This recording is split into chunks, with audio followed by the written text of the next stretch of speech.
प्रार्थना करते हैं। आपकी दया और करुणा प्रभु जी हमारे जीवन में प्रभु पाए जाने के लिए हम प्रार्थना करते हैं। प्रभु जी आप आशीष करो प्रभु, और आपके नाम की महिमा होने के लिए दुआ करते हैं। पवित्र परमेश्वर पिता आप सहायता और मदद का प्रभु, हमारे प्रिय लोगों को कानों को खोल प्रभु, और बोल और बातचीत कर, आशीष कर, यीशु के नाम से मांगते हैं, आमीन। हालेलुया। आइए हम लोग निकालेंगे आज मत्ती की किताब से, और उसकी 11वीं अध्याय और उसकी 18 और 19 आयत को हम लोग पढ़ेंगे, और फिर हम आगे बढ़ने के लिए हम लोग रवाना होंगे। प्रभु के नाम की महिमा होने पाए। प्रभु जो हमसे आज बात करे वो इस बात को लिए हम आज रखने के लिए हम चाहेंगे। प्रभु के नाम की महिमा हो। आइए हम लोग निकालेंगे मत्ती की किताब, और मत्ती की किताब उसकी 11वीं अध्याय और उसका 18 और 19 आयत को हम लोग पढ़ेंगे। 18 और 19 आयत को मैं क्योंकि आपको यूहन्ना हाँ न शुरू खाता आया और न पीता, और वे कहते हैं कि उसमें दुष्टात्मा है। मनुष्य का पुत्र खाता पीता आया, और वे कहते हैं कि देखो पेटू और पियंकड़ मनुष्य, महसूल लेने वालों और पापियों का मित्र, पर ज्ञान अपने कामों में सच्चा ठहराया गया है। आमीन। हालेलुया। प्रभु के नाम की महिमा हो। धन्यवाद पास्टर जी। परमेश्वर के नाम की महिमा हो। आज मैं आपके सामने में कुछ तथ्य को मैं आपके सामने में रखने के लिए चाहता हूँ, और दो व्यक्ति के जीवन, दो व्यक्ति की कैरेक्टर यहाँ पर हमें साफ तौर से दिखाई देती है। अगर हम 18 आयत को पढ़ते हैं तो मुक्तिदाता यूहन्ना जो प्रचार करने वाला यीशु मसीह से पहले जो प्रचार किया मुक्तिदाता यीशु मसीह के बारे में, और वो व्यक्ति का जीवन 18 आयत में हम देखते हैं। लेकिन जिसके बारे में प्रचार किया गया है, उसके बारे में जो यूहन्ना ने प्रचार किया, वो देखो, वो जगत का पाप को उठा के लेके जाने वाला करके वो उसके बारे में जो प्रचार किया, उसके बारे में बाइबल क्या बतलाती है, इस दोनों आयत को, दोनों व्यक्ति के जीवन को मैं थोड़ा सा संक्षेप में मैं आपके सामने में रखने के लिए चाहूँगा। परमेश्वर के प्रियो, जब हम 18 आयत को पढ़ते हैं तो यूहन्ना के बारे में लिखा है, यूहन्ना ना तो खाता आया और ना पीता आया, और वे कहते हैं उसमें तो दुष्ट आत्मा है। परमेश्वर के प्रियो, अगर बाइबल को पढ़ेंगे, ध्यान से पढ़ेंगे, तो यूहन्ना के बारे में लिखा है कि यूहन्ना जंगलों में रहा करता था। वो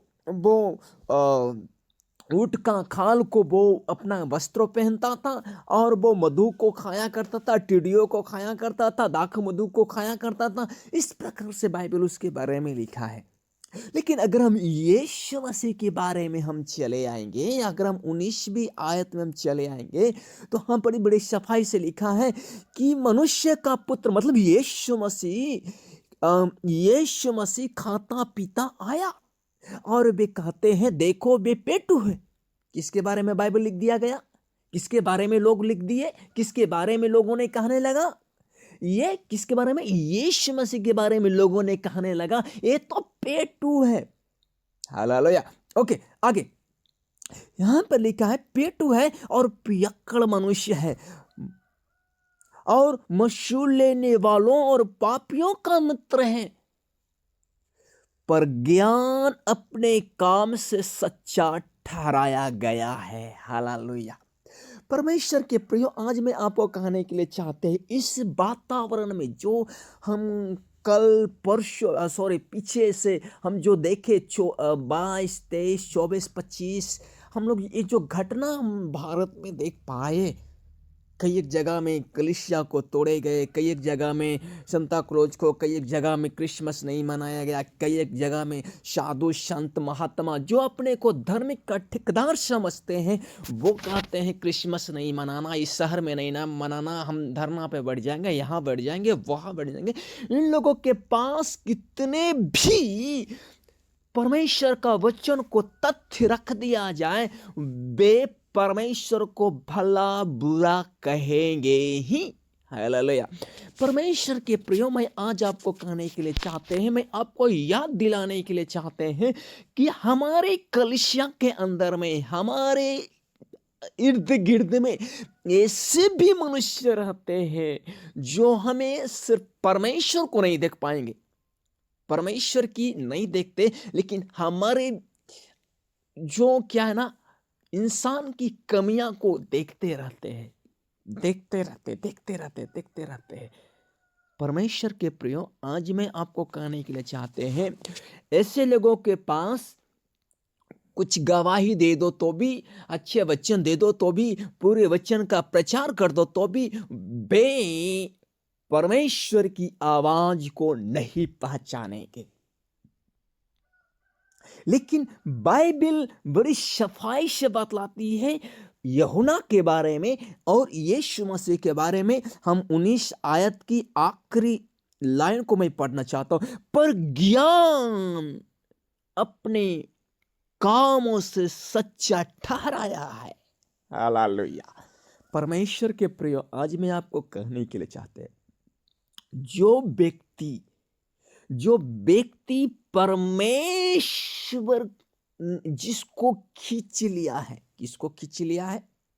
जिसको परमेश्वर ने अपनी ओर खींच लिया है, उसको पूरी बाइबल की कहानी उसको बताने की जरूरत नहीं है। उसको पूरी गवाही बताने की जरूरत नहीं है। उसको सिर्फ एक बार परमेश्वर की आवाज उसकी कानों में सुनाई पड़ जाए, अगर उसको एक बार परमेश्वर का संदेश उसको सुनाई पड़ जाए, वो कभी भी अपने आप को संसार में लिप्त नहीं करेगा। हालेलुया। परमेश्वर के प्रिय, आज मैं आपको कहने के लिए चाहते हैं, मैं कुछ बोलने के लिए चाहते हैं। परमेश्वर का वचन बड़ी सफाई से कहती है कि अगर 3 बात को लिखा गया है यीशु मसीह के बारे में, और संसार के लोगों, जितने विश्वासी हैं उन सारे लोगों के बारे में 3 वर्ड, जब हम पौलुस की पत्री को पढ़ते हैं तो 3 सेंटेंस आया है। वो ये है, आत्मा को ना बुझाओ, आत्मा को शोकित ना करो, आत्मा को दमन ना करो। दमन मतलब आत्मा को दबाओ नहीं। आज मैं एक छोटा सा मैं टाइटल देने के लिए चाहता हूं कि या तो हम सत्य को मिटाए नहीं, या तो सत्य की ओर आगे बढ़े। हालेलुया। परमेश्वर के प्रियो, परमेश्वर के प्यारे लोग, आज मैं आपको एक छोटी सी संदेश में देने के लिए चाहता हूं कि परमेश्वर की आवाज को शोकित ना करे, उसको दमन ना करे, उसको मिटाने की कोशिश ना करे, उसको क्या बोलते हैं, उसको निचोड़ने का कोशिश ना करे। बीते हफ्ता में मैं एक जगह में क्लास में मैं था, ऐसे लाइव क्लास चल रही थी और मैं क्लास में था। मैंने वो इस प्रकार से बोले कि हमें पाप के बारे में किसी को बोलने की या कोई के प्रश्न पूछने की आवश्यकता नहीं है। मैंने उन व्यक्ति से मैंने कहा, क्यों? कि अगर मनुष्य की पाप के बारे में अगर जानना है, तो अगर मान लीजिए कि जाने तो क्या लाभ, उसमें क्या हानि होगा? उसने कहा, नहीं, हम नहीं जान सकते हैं। परमेश्वर के प्रिय, मैं आज ऐसे कहने के लिए चाहता हूँ, ऐसे लोग भी संसार में हैं, बैठे पड़े हैं, भरे पड़े हैं। लेकिन आज मैं आपको कहने के लिए चाहता हूँ, यूहन्ना की किताब में अगर हम पढ़ते हैं, उसका 16 आयत को पढ़ते हैं, तो पढ़े लिखा है कि यीशु मसीह जगत का ज्योति बन के आया, परंतु उसको अप्रिय जाना। ज्योति बन के तो आया, लेकिन उसको अप्रिय जाना। मैं आज आपको कहने के लिए चाहता हूं, जब हम राजा यीशु मसीह की जब जन्म हुआ, और जन्म होने के बाद पता हमें चलती है कि यीशु मसीह का जन्म होने के बाद वो गडेरियों को संदेश स्वर्गदूतों ने वहां पर भेजा और इस प्रकार को कहा, आज दाऊद के नगर में तुम्हारे लिए एक उद्धारकर्ता जन्मा है। जिसको परमेश्वर ने खींचा, वो परमेश्वर की ओर खोजने के लिए चल पड़ा, यीशु मसीह को खोजने के लिए चल पड़ा। और ना जाने वो कितने दिन यात्रा करके उसको खोजने के लिए चल पड़ा। लेकिन इस बात को उसने जान गया कि मुक्तिदाता तो वो आया है, कोई सत्य तो है इस तारा में, कोई आवाज तो है जिसमें सत्य है। वो शास्त्री नहीं थे, वो ज्ञानी नहीं थे, वो तो सिर्फ भेड़ों को चराने वाले थे। लेकिन उसने परमेश्वर की आवाज को सुना, आज दाऊद के नगर में तुम्हारे लिए उद्धारकर्ता जन्मा है। और वो चल पड़ा परमेश्वर की आवाज को खोजने के लिए। वो चल पड़ा अपने भेड़ों को छोड़ के। बाइबल में नहीं लिखा है, लेकिन मैं विश्वास करता हूँ अपने भेड़ों को छोड़ के, अपने परिवारों को छोड़ के, अपने रिश्तेदारों को छोड़ के, अपने सुख सुविधा को छोड़ के उसने सत्य की खोज में निकल पड़ा। हमारे लिए एक नमूनादायक है, हमारे लिए पंजाब से साधु सुंदर सिंह, जब उनको परमेश्वर की आवाज सुनाई पड़ा, वो दुनिया की सारी दौलतों को ठुकरा दिए। उनके बारे में ऐसा लोग बोलते हैं कि उनके पास इतनी संपत्ति था कि वो बैठ के खा सकता, वो आराम से ऐश मौज कर सकता, सुख सुविधा में रह सकता था। लेकिन उसने सब कुछ को ठुकरा करके उसने सत्य की जो आवाज उसने सुना है उसके पीछे चल पड़ा। परमेश्वर के प्रिय, मैं आज आपको कहने के लिए चाहते हैं, परमेश्वर के प्यारे बेटे लोग, अगर रोमियो किताब उसका 18 आयत को पढ़ते हैं तो वहां पर लिखा है, परमेश्वर का क्रोध तो उन लोगों की सब अभक्ति और अधर्म पर स्वर्ग से प्रकट होता है जो सत्य को अधर्म से दबाए रखते हैं। सत्य को अधर्म से दबाए रखते। आपको मालूम होना चाहिए, हमें मालूम है, आपको मालूम है, याद मैं दिलाने के लिए चाहता हूं सिर्फ राजा हेरोदेश को। जब गलेरिये लोग पहुंचा तो हाँ पड़ी, पूछा राजा, कैसा राजा? उसको मालूम हो गया राजा का जन्म तो कहीं ना कहीं तो हुआ। ये लोग इतने दूर से सफर करके आए हैं, ये क्या ही झूठ बोल सकते? अपने पंडित को बुलाया, अपने शास्त्री को बुलाया, अपने लोगों को बुलाया, अपने बुद्धिमान लोगों को बुलाया, अपने सहकर्मियों को बुलाया, और वो शास्त्र को ढूंढवाने लगा, खोजवाने लगा। और जब पता चला कि हाँ राजा यीशु का जन्म हो चुका है, उसको, उस राजा को सत्य मालूम हो चुका है। और जब सत्य मालूम हो चुका, उसको राजा को खोजने के लिए, दंडवत करने के लिए जाना चाहिए था। बाइबल को पढ़िएगा, वहां पढ़ी न सिर्फ भेंट दिया है। मत्ती के किताब को जब हम पढ़ते हैं तो जब गडेरिये लोग जब यीशु मसीह से मिला तो ना बल्कि वहां पर भेंट दिया, परंतु भेंट को देख करके, वो गिफ्ट को देख करके उसने आराधना किया है, वो वर्शिप किया है, परमेश्वर की महिमा किया है। सॉरी, बाइबल में लिखा है, इंग्लिश बाइबल को पढ़ेगा, वहां पर लिखा है वर्शिप किया है। परमेश्वर के प्रयोग मैं आज आपको कहने के लिए चाहता हूं, मैं आपको याद दिलाने के लिए चाहता हूं, राजा को सत्य मालूम हो चुका है, लेकिन राजा, अहंकारी राजा, जिसने सत्य को दबाया, वो क्या किया है? सत्य मालूम होने से भी सत्य को अधर्म से वो दबा चुका था। और इसीलिए सत्य मालूम होने के बावजूद भी वहां के सारे लोगों को, बच्चे को मरवा दिया, उस शहर के बच्चे को। क्या मालूम नहीं था? सत्य मालूम हो चुका, राजा को मालूम हो चुका कि सत्य मालूम है कि वो यीशु जन्म ले चुका है, जिसको मैंने भेजा था वो आया नहीं, वो वापस नहीं आया। इसका मतलब राजा सच में जन्म हो चुका है।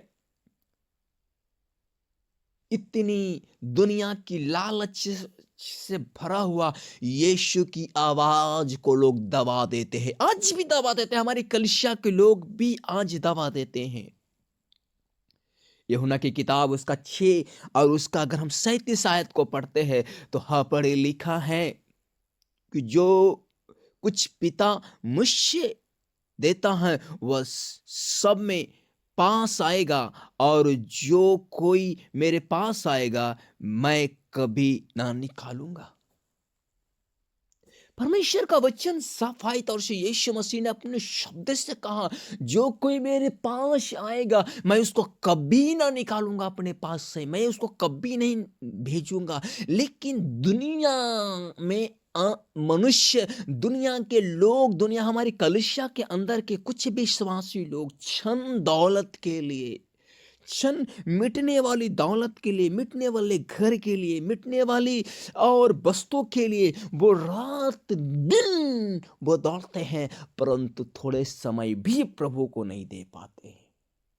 परमेश्वर के प्रिय, मैं आज आपको याद दिलाने के लिए चाहता हूँ, मैं आज आपको याद दिलाने के लिए चाहता हूं, परमेश्वर की आत्मा कितने बार कहते होंगे, बेटे इस काम को ना करो, बेटे इस बात को कर लो, बेटे दुआ कर लो, बेटे बाइबल पढ़ लो, बेटे यहाँ जाओ, बेटा ये काम करो, बेटे तुम इस काम को नहीं करो। कितने बार परमेश्वर की आत्मा हमें जागृत करती है। मैं सच्ची घटना में बोलने के लिए, मैं बोल के मैं आगे बढ़ने के लिए मैं चाहता हूं।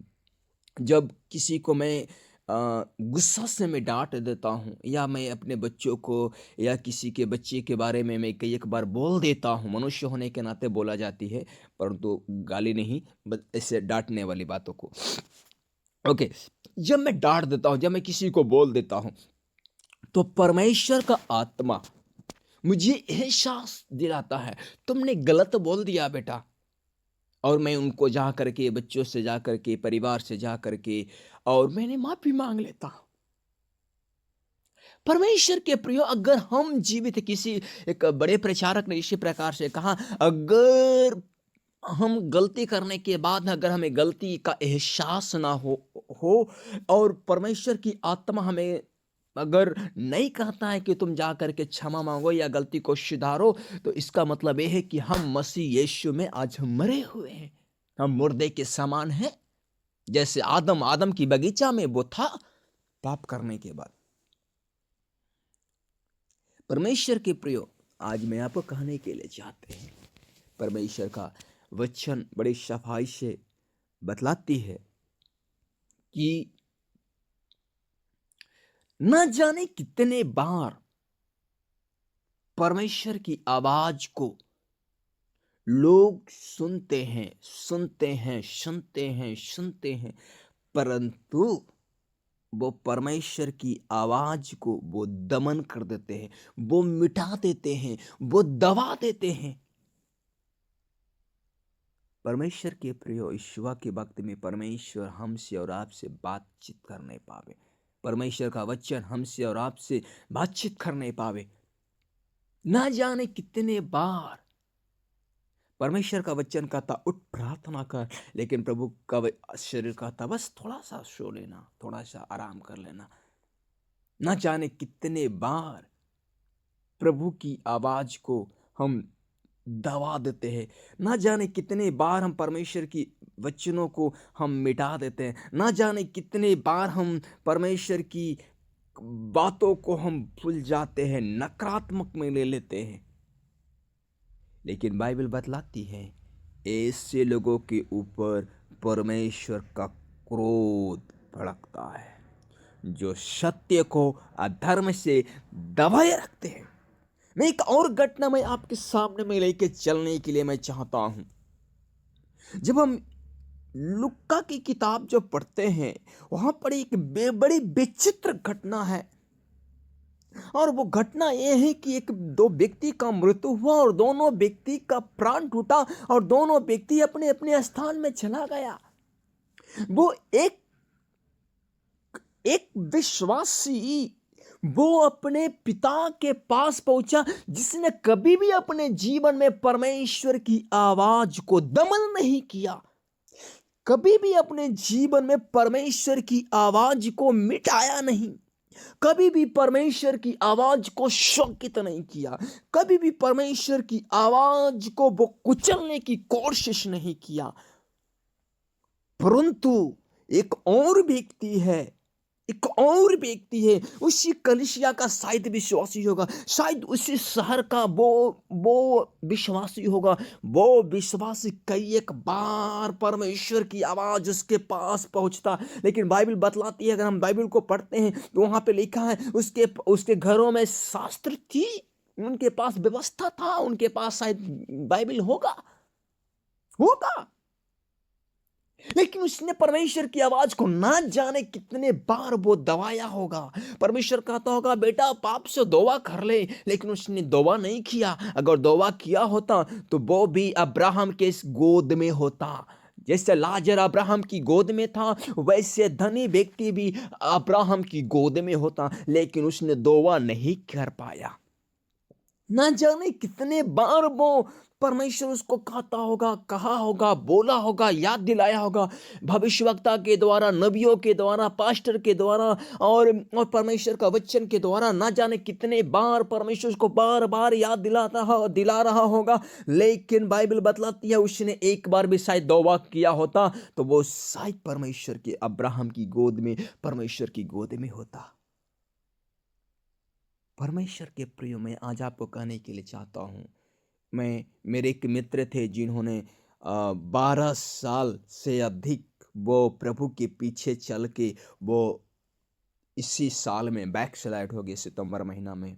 मैं उनको बार बार मैं इस बात को मैं कहता था, बहुत अच्छे मदद करते थे। मैंने ये नहीं कहा था कि वो मदद नहीं करते, लेकिन मैं उनके जीवन को मैं जब परमेश्वर ने मुझे दिखाया और मैंने उनके ऊपर कड़ी नज़र को रख के मैंने उनको कहा कि आप परमेश्वर से दूर हो रहे हैं, आप परमेश्वर के करीब आ जाइए, आप प्रार्थना में समय बिताइए, आप बाइबल को थोड़ा ज़्यादा पढ़िए करके मैं उनको और उनके परिवार को मैंने कहा। लेकिन उन्होंने मेरी बात को नज़रअंदाज करते हुए वो क्या किए, वो आगे बढ़ते रहे। और एक ऐसा समय आया कि साल से 6 महीना के अंदर में वो सीधे संपूर्ण तौर से बैकस्लाइड हो गए।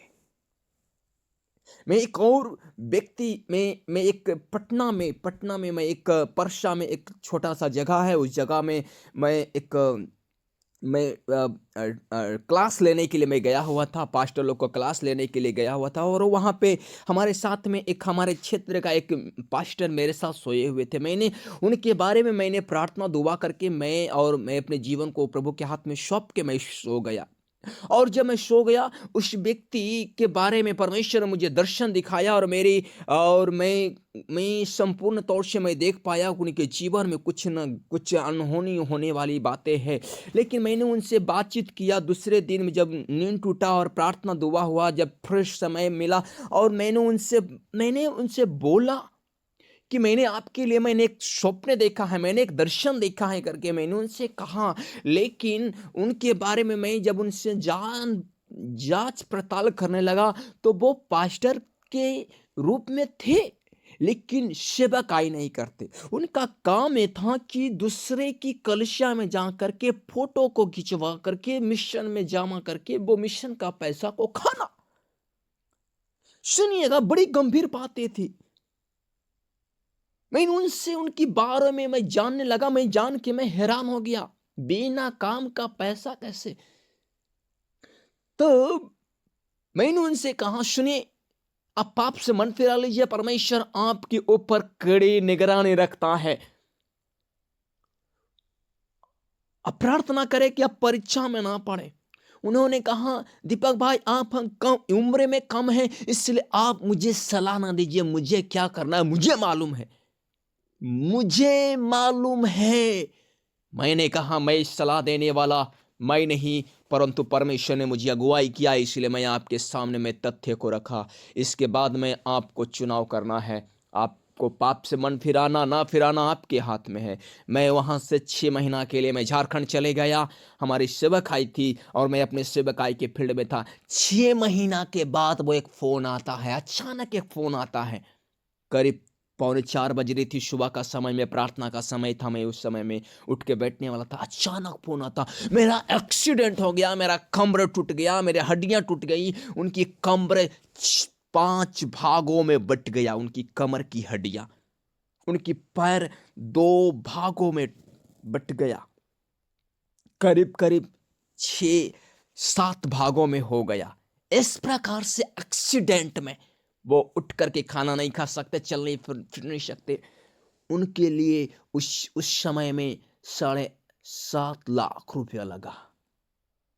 परमेश्वर के प्रिय, मैंने उनको कहा, मैं यही स्वप्न को मैं देखा था उस रात में, यही दर्शन को मैं देखा था उस रात में कि आप उठकर चल नहीं पा रहे हैं। परमेश्वर के प्रिय, मैं आज आपको मैं कहने के लिए चाहता हूं, मैं बोलने के लिए चाहता हूं, ना जाने हमारे कलीसिया के विश्वासी लोग, ना जाने कितने लोग परमेश्वर की आवाज को दमन करके वो पाप में लतपत हो जाते हैं।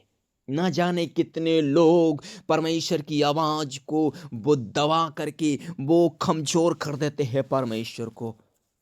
न जाने कितने लोग परमेश्वर की आत्मा को बुझा देते हैं, न जाने परमेश्वर की आग को दबा देते हैं।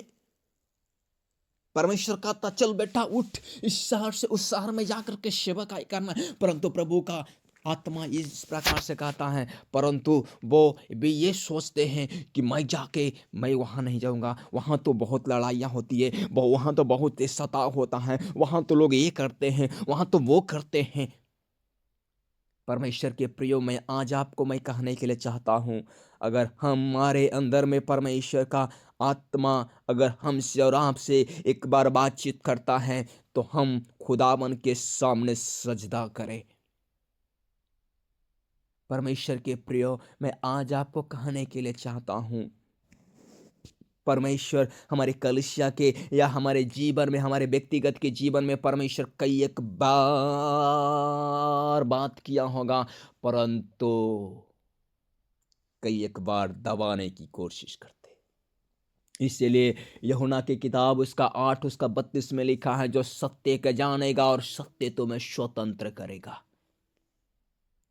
परमेश्वर के प्रियो, न जाने कितने बार परमेश्वर की आवाज को हमने दमन कर दिया, न जाने हमने कितने बार परमेश्वर की आवाज को हमने मिटा दिया है।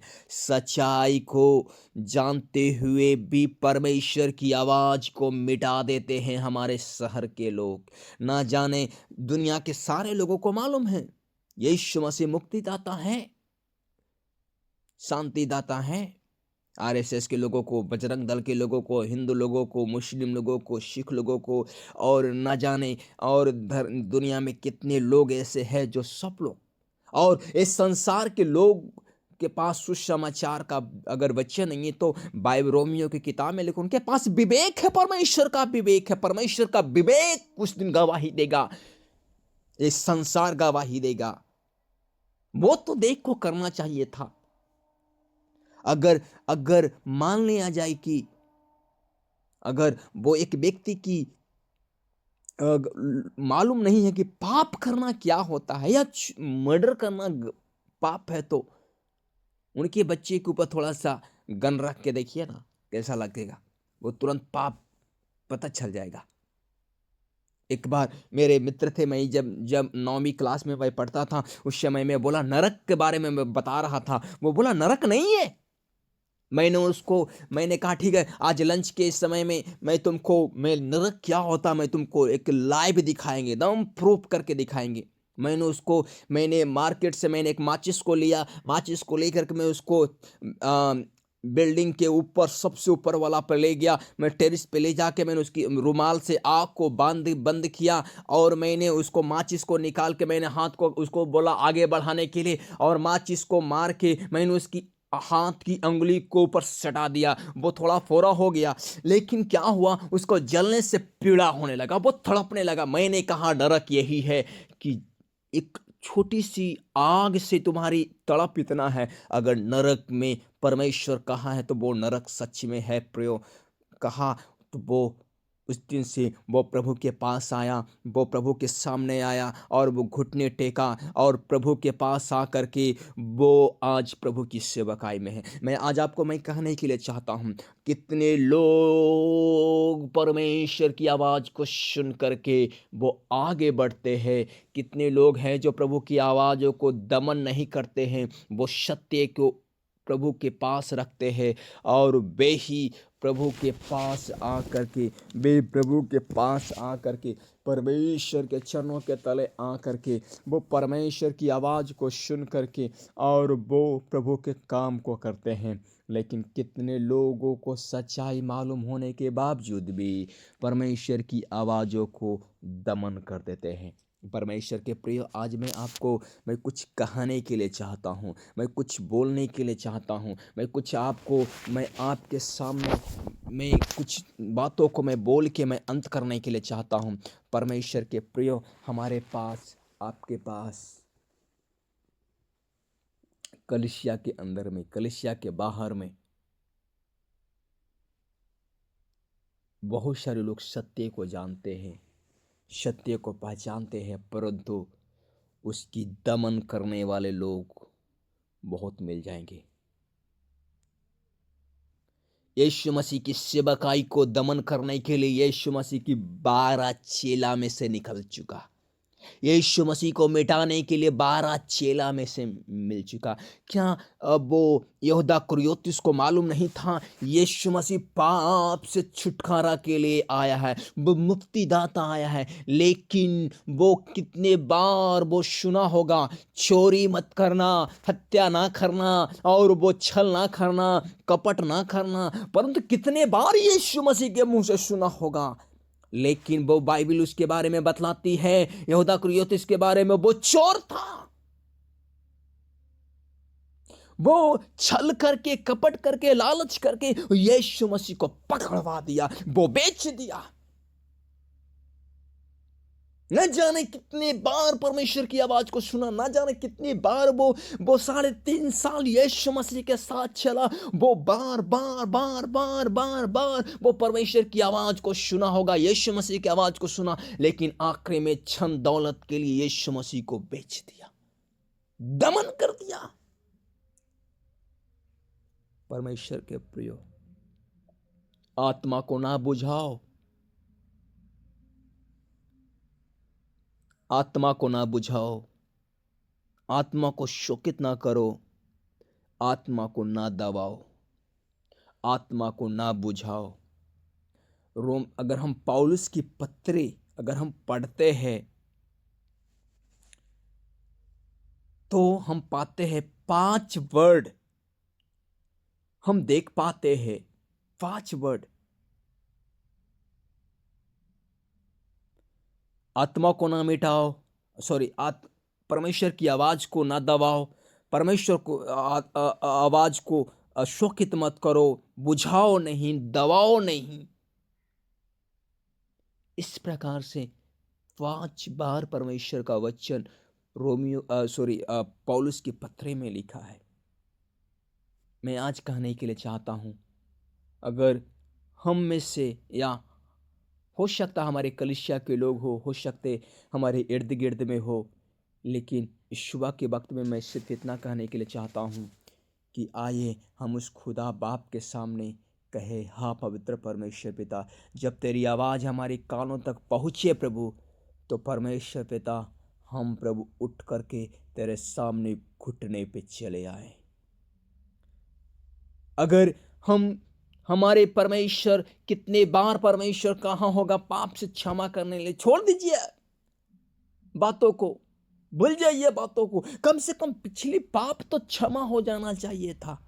इसीलिए यीशु मसीह ने कहा, इसीलिए पतरस की किताब में कहा था, यदि तुम अपने पापों को मान लो तो परमेश्वर तुम्हारे सारे पापों को क्षमा करने में विश्वास योग्य धर्मी है।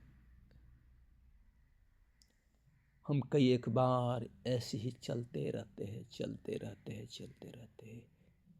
आइए अपनी आंखों को बंद करेंगे, हम दुआ करेंगे और पवित्र परमेश्वर से कहे, खुदा बाप प्रभु, तेरी आवाज को सुनने के लिए, पहचानने के लिए, दमन करने वाली बातों से प्रभु हमें भागने के लिए सहायता कर परमेश्वर पिता। सत्य की आत्मा हमारे ऊपर प्रभु कायम रहने पाए प्रभु, हम जागृत रहने पाए परमेश्वर पिता। प्रभु सत्य है कि प्रभु तू हमारे संग है पवित्र परमेश्वर पिता। प्यार करने वाला पिता प्रभु, आपने परमेश्वर पिता हमारे प्रभु हमारे प्रिय लोगों से, प्रभु हमारे पिता के समान, हमारे माँ के समान, हमारे बहन के समान, और प्रभु हमारे मित्र के समान प्रभु जो लोग जुड़े हैं प्रभु इस चैपल में, परमेश्वर पिता उन सबों को प्रभु जी आप आशीषित करो प्रभु। आप जैसे चाहते हैं आप वैसे अगुवाई कीजिए पिता परमेश्वर, आपके नाम की महिमा होने पाए।